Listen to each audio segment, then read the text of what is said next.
Welcome to the Trulogy once again, where lives are transformed, where memories are being made, where your old self dies and the new self resurrects. The Trulogy podcast. Find us on all social media platforms. Let's welcome today Shanna Claiborne Elliott. She is the amazing executive director of the Entree Claiborne Stop the Violence organization. It is a nonprofit. We will tell you more about this nonprofit as we dig deeper into this podcast. But Shayna also is an amazing hairstylist. She's a makeup artist. She's a mother. She's a wife. And she has so many other attributes. Stay tuned while we talk more about those amazing things that she has to offer. So Shayna, I did an introduction about you, but you tell us about yourself. Because there's so many things. Well, what can I say? I am a owner of a hair salon. I am an entrepreneur. I am a mother. I'm a wife. I am so much to so many people in the community. I have more kids than I actually birthed out. I'm a retired military veteran, and I'm love. That's who I am. I am love. Yeah, I will totally agree with that. That's how I met you. That's how I met you. Friendly face. I remember you had the most beautiful hairstyle. Like you had your hair, it was what we would call flat iron now, but you had a wrap.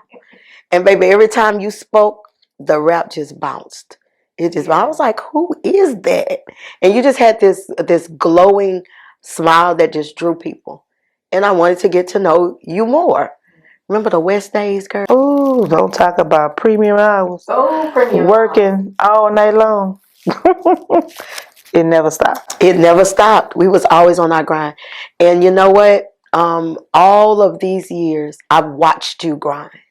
I've watched that. You're a woman who have made a significant impact on the community in the past few years. Let's talk about the last 5 years. What's that been like for you? Ooh, the last 5 years we had our ups and downs.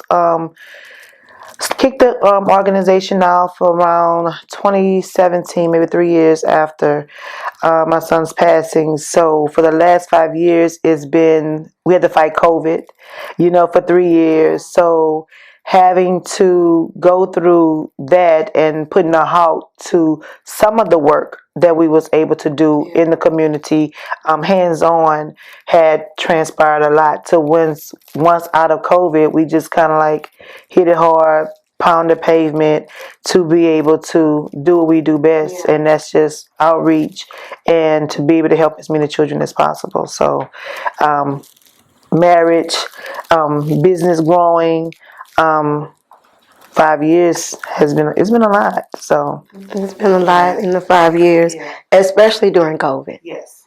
Especially during COVID. Yeah, 5 years is a lot. I know you could write a book about the past 5 years. I can write a book about life. Yeah. So within those 5 years, this year, you've acclaimed an award of being the nonprofit of the year. Yes. Tell us about how you even acquired that nonprofit. How do you even become a nonprofit owner or a leader, director after doing all those things? Mom, wife, hairdresser. Girl, you do eyebrows, microblading, lash extensions, makeup, locks, custom wigs. You name it. What? Decorate. Cook. Mentorship. Right. You name it. How did you find the time and what inspired that? Well, what led to the nonprofit, I did say you want to take lemons and make lemonade. What led to the nonprofit is March 29th, the day I never forget, was the day my son passed away, the day my son got shot, and my firstborn. And unbeknownst to me, that was like a huge breath that was taken from my body. that it's 2023. I still have not recovered. Yeah. And 3 years of I was kind of just floating, non-existent. Yeah. Almost, almost it's non-existent, and God just kept preaching in my spirit to do something. You have to do something to save the other children out there, like the 16-year-old that took my son, that took Miss Darcy's daughter, that took, the other child, and that also took another one. It was 4 kids that were shot that night, and 3 didn't make it to the next day. So it was, you have to do something. Yeah. So out that birthed the DeAndre Claiborne Stop the Violence organization. And I remember that day very clearly. And, that's, I believe, without us talking about bonding deeper, those incidents that occurred in our life bonded us deeper and closer without us having to see each other every day. Like, I began to hurt for you because it was familiar. Yeah. It was familiar. Yeah. And so, I don't believe in coincidences, but when Trey was killed and I saw the news, it just so happened that I was connected with 3 of the youth that was killed. That was affected through this. When I read it and I heard it, I was in disbelief. A friend called me and say, "Hey, did you hear?" But I already read it and I was in disbelief, and I just kept reading the names over and over again, like the names was gonna change. One of them was one of my students that I had mentored from like the first, second grade, and all the way going into middle school. And then the other one, I was working with high school students in the Level Up program. And that particular summer, we did not have our elementary program. And so instead of me being the director of an early childhood program, I went to the high school program and worked directly with, and what they did was they assigned us grade levels. So it was the different managers that was over like high school, middle school, and early childhood.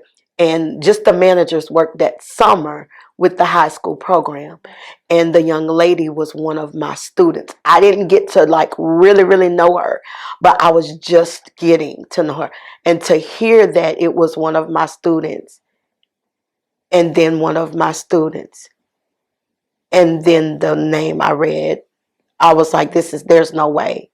And so I immediately began to hurt in a place that's so unexplainable. But I watched you appear to be dissolving and to like cringing and going into a dark place and not really wanting to talk and crying. I could hear it in your voice, the pain, and like you just wanted to be isolated. But you had people that surrounded you that was like, you can't do this, we're not gonna let you do this. And people continue to call you and try to get you up out of there, out of the house, and you got to move around and you got to think, happy thoughts, and I'm praying for you and I love you and all of the things, you know what I'm saying? But there had to be something deep down inside of you that pushed you to even be able to have the strength to start this nonprofit. It sounds to me, and that's what this segment is about, turning your pain, finding life in death, turning your pain into purpose, And some people don't believe that you can find life in death. Some people don't believe that purpose takes pain. Like, you go through some things, and everything that you go through, sometimes it seems like it's bad, but there's something that's good that can come out of a bad experience. Let's talk about how in your life there has been some times, like this time, that it seemed as though it was a bad experience, but something great came out of it. How did you change? What ignited that fire? Well, I can tell you this, Tam. I had no idea where I am today. Where this foundation has gone and where it is going today, that this was going to happen. Yeah. What I knew at that moment is I still had a 16-year-old that I had to get up for. That God said, today you can't be in the closet. I would go in the closet and try to get dressed and could not. And 5 hours later, I was still in the closet on the floor. And it was God saying, get up. You have to get up. You still have another child that you have to rear. And those other children that don't have what I'm putting in you to rear, to be there when they don't have anyone else. Yeah. And so that was the ignition. It was God. It was my faith. It was Him that drove me to getting the foundation, putting it together with my co-son. I call it my co-founder. He's like my other son, which is my son's cousin. And it was like, it's time. We got to do something, Ma. He's like, Ma, we got to. I said, you're right. It's time. So we birthed that. And it was like, where we going to start? Yeah. You know, where do we start? And it was a no-brainer for me. Trey loved basketball. Yeah. I'm going to start there. He did. I'm going to start there. We just going to do a camp. They had no idea. I played a little bit. Well, we're going to do a camp. We're going to get some kids together. We're going to get some of the their officers together. We're gonna start there. First year, put a camp together in 3 months' time.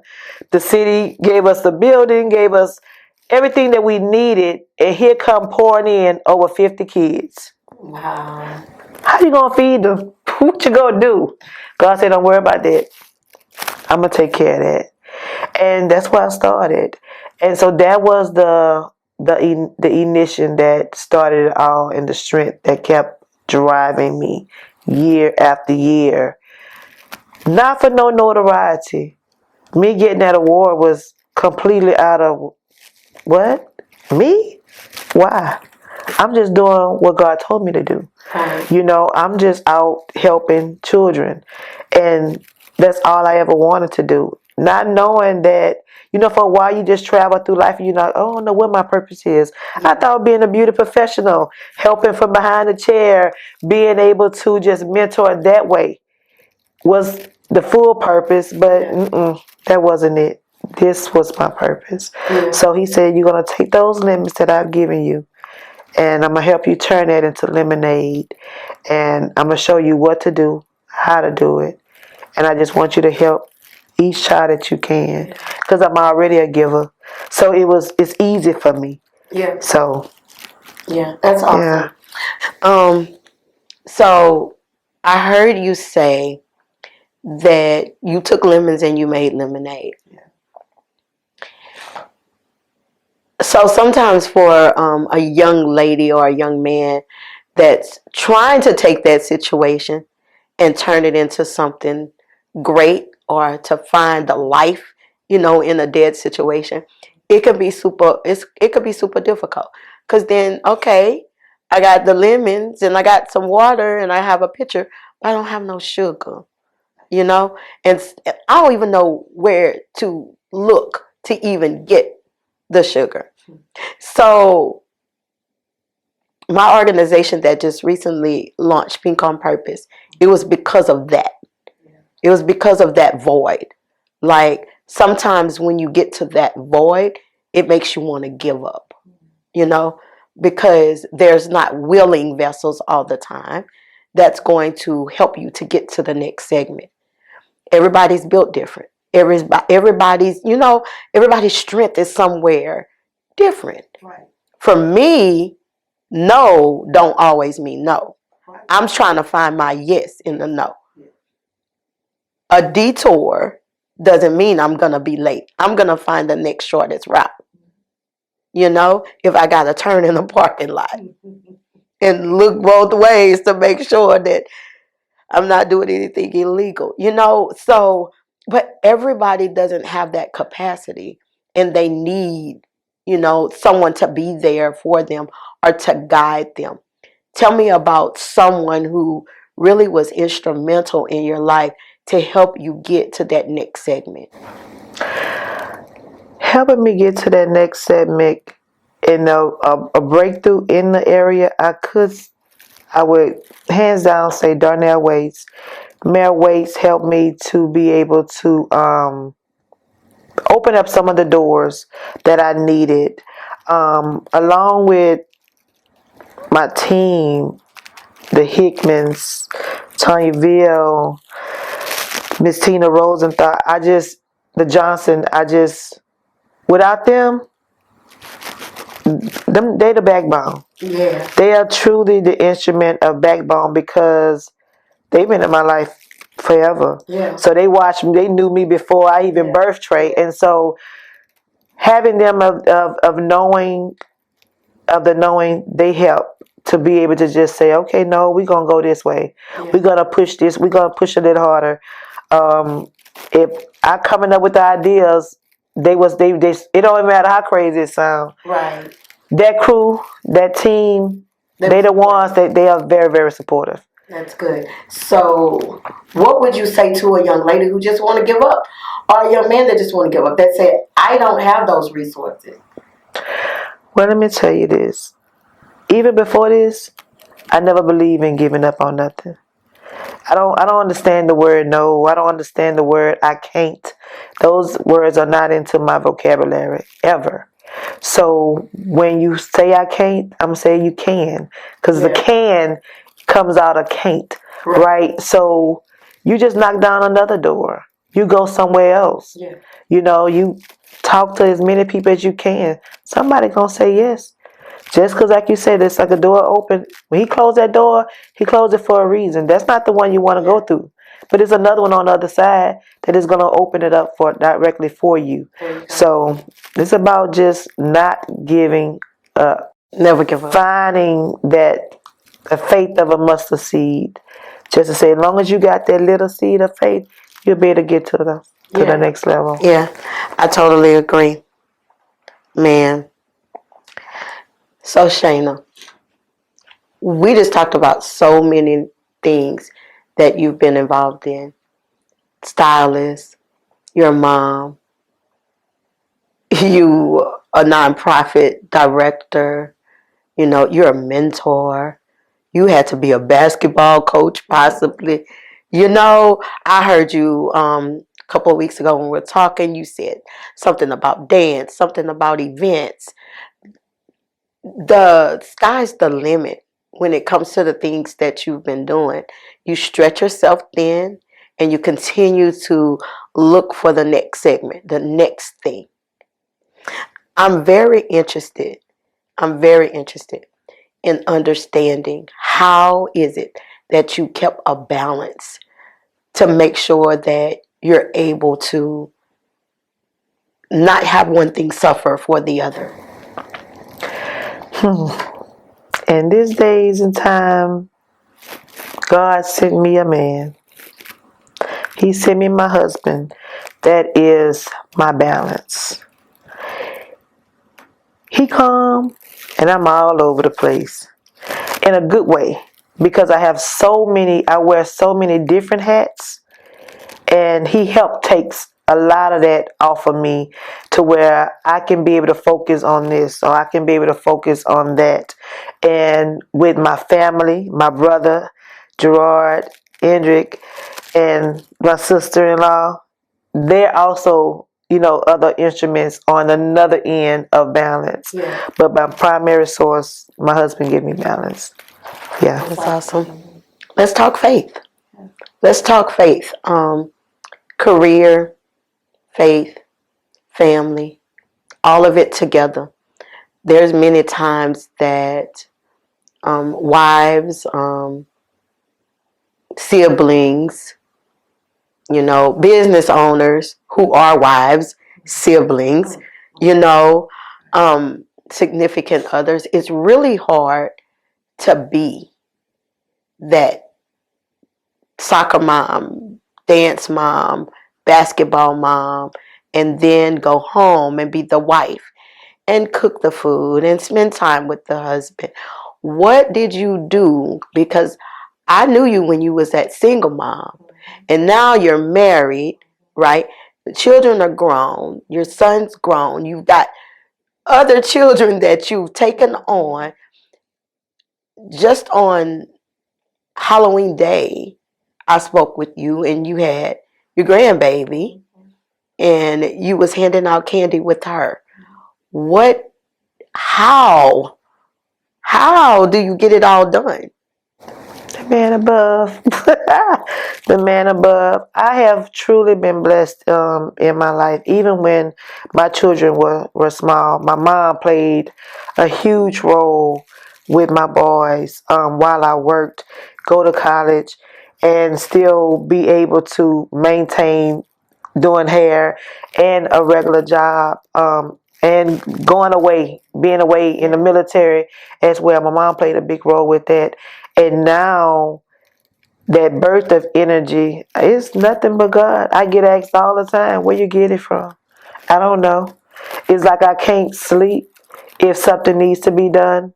It just I don't rest well when it's always something needs to be done. Yeah. So I'm always up. I'm always up. That's why I tell people, you can call me anytime. Most time I'm up. But it's God. I'm telling you. Yeah. I don't know where the energy come from. And resting, I don't know what it is to rest. I tell people all the time, I rest whenever He close my eyes permanently. It's probably when I will rest. But I don't know what it is to rest. Not when there's work to do. Not when there's work to do. So. Yeah. Especially when it's within your purpose. Yeah. So I gotta get it out. And it's almost as if when my son passed, time stopped. A lot of things for me stopped because I lost 2 souls within a year. So a lot stopped within those 7 years. It was like, okay. I was working. I lost my first husband when 10 months after I lost my son. Actually, 1 week. I buried my son 1 week. The next week, my first husband went with a heart attack, stayed in the hospital 10 months. So 10 months later, I had also had to bury him. So within 1 year, I had to bury 2 people. That's right. And so everything just kind of stopped. And it just seemed like I was still moving. I was still working. I was still doing all those things. But I didn't know that I was working in my purpose at that time because I was just still working. Yeah. But a lot of things just kind of had just stopped. So I think now what really drives me is I'm just getting back that time that I just kind of felt like it was nothing. What were you doing? I was just doing I kept hearing at night. I couldn't sleep. God kept saying, I need you to do this. I need you to do that. I need you to do this. I'm like, I don't know where I'm getting the energy and strength from. But He gave it. And as long as He gave it, as long as I asked for it, He gave it. And I was able to do it. And so I owe it all to Him. So listen, I hear you talk about God a lot. Yeah. Right? I've watched that growth, the growth of your spirituality. I remember the clubbing days. I remember, I remember all of the days when we were not quite as grown as we should have been as far as our faith is concerned. Tell me about your spiritual growth and where you are now. Honestly, Tam, my spiritual growth has always been there. I was raised in the church. Grandparents, head deacon of the church. I was there all the time. Still was there. I would go to club, but I had to go to church the next morning. Yeah. You couldn't lay down because that was a requirement. Yeah, you can go out tonight, but you better be in church in the morning. Yeah. So I had to be. I was in the choir, so I had no other choice. Yeah. But after a while, when you get older, you desire more, and I think probably around the age 15 is kind of when it really started turning for me, that I really was desiring more and more and more of him. But then I was still over here telling, oh, I'm young, I still want to go do it, I still want to, but I'm like, nah, I still got to go to church. And as I got out my 20s and into them 30s, I don't want to get into the racket and tell him my age, but he just started taking me through some things. Yeah. And he started showing me, you know, I need you to depend solely on me. And in that season, prior to my son being taken away, that part I think was the real turning where I had nobody. I know I had to turn on him. Yeah. It was only him. So he had brought me out of some dark days prior to, but I think that was one of the darkest that he has ever brought me out.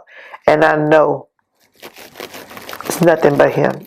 Everything I do is nothing but him. Yeah. Yeah. I look forward to seeing what else you have in store for us for the rest of this year in the near future. Tell us about what is to come for Shanna Claiborne Elliott. Sounds like a writer to me. Yeah. I'm working on some things. I don't want to give it all away, but I got some books in me. Hopefully I have some talks in me. I'm just going to do whatever he asks me to do. As far as my organization, I'm going to try to just reach the limits, reach the heights of that, and continue to keep thriving at, and just I want to grow it more. I don't want to just help just the children in the Baker community. It's kids everywhere, because we have kids that come from Arkansas, Texas, that come to the camp. But it's so much. I want a DeAndre Claiborne Stop the Violence organization everywhere. Yeah. You know, we have our gala fundraiser that we have in March 29th. It's going to be March 30th, but March 29th of 2024 marks 10 years that Trey has been gone. And with that, I want to celebrate it by hosting a fundraiser every year. And we're going to do a gala. And I wanted to do it. It's going to be nice. It's going to be a dinner. It's going to be really a nice night of fun. So it's so much more that's coming. So just stay tuned. I'm looking forward to it.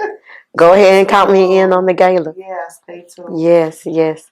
Well, Shayna, it's been amazing having you on the show today. I pray God's blessings over your life, that you continue to walk as an instrument being used by Him in your purpose, and that you continue to bless people with your beautiful presence and that amazing smile and your ability to be a great mentor, to fill a void in people's lives, whether you're behind the chair, whether you're standing up at a podium, whether it's segments you've written in a book, or whether you stop them in a grocery store just to give them some kind words. So I look forward to everything that you're about to do. Congratulations on your award. I'm so happy for you. And I know that Trey is smiling down. Yes, thank you. Thank you. Thank you just for having us a guest and having us showing the light that it's truly, you can have life after death. It's about perseverance. Yeah. It's about making sure that your faith is strong. Because I tell you about it, you can't do nothing without God. You cannot. You can't do nothing without Him. You might have a steering wheel. You might take on the wheel just for a little while, but just let Him drive and see where He takes you. That's kind of hard. Yeah, it is. It is. That's kind of hard. Yeah, but sometimes you just got to let go. Sometimes you have to let go. Once you let go, I think once I learned to let go, then He just said, I got this. I've been driving way longer than you've been on this earth. So I got this, and I just learned to trust Him. So wherever He say go, whatever He say do, I'm rolling. That's awesome. I'm rolling. All right. Well, it was great having you today. Thank you. I love you, girl. Thank you. Love you too. Well, you have it. Finding purpose in pain. Finding life in death. It sounds crazy, but anything that you put your mind to, you can do it. The scripture says, You can do all things through Christ who strengthens you. I'm a firm believer of it. My life is an example that I can do all things. Finding life in death. The reason why we had this topic on today is because I had to look for life in a dead situation. I had to trust God that when that situation looked like it was not going to turn around, that something had to break. I enjoyed it today. Stay tuned for more episodes of the Trulogy podcast found on all social media platforms.